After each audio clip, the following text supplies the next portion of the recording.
Mega proyek revitalisasi Danau Tanjung Kurung yang menelan dana 40 miliar rupiah meresahkan masyarakat.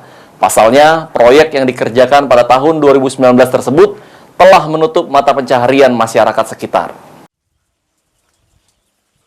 Proyek revitalisasi Danau Tanjung Kurung yang menelan dana 40 miliar rupiah yang dikerjakan PT Carokito pada tahun 2019 dari APBD Kabupaten Pali dinilai sia-sia.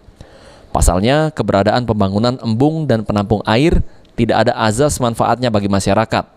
Pembangunan revitalisasi Danau Tanjung Kurung ini juga membuat warga kesulitan mencari ikan karena aliran dari Sungai Musi tertutup tanah yang sudah mengelilingi danau.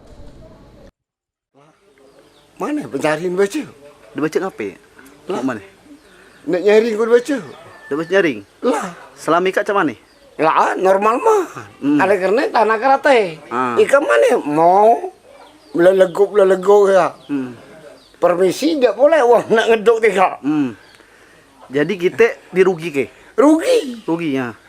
Selama ikat kita nyaring dapat berapa? Lah pernah be 100.000 sehari. Rekin mantang itu boleh 100.000 sehari. Sekarang Karen 100.000. 10.000 dapat lagi ya? Lah. Ikannya hilang. Hilangnya.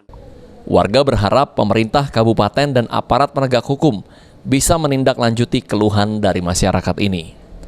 Aji, PAL TV.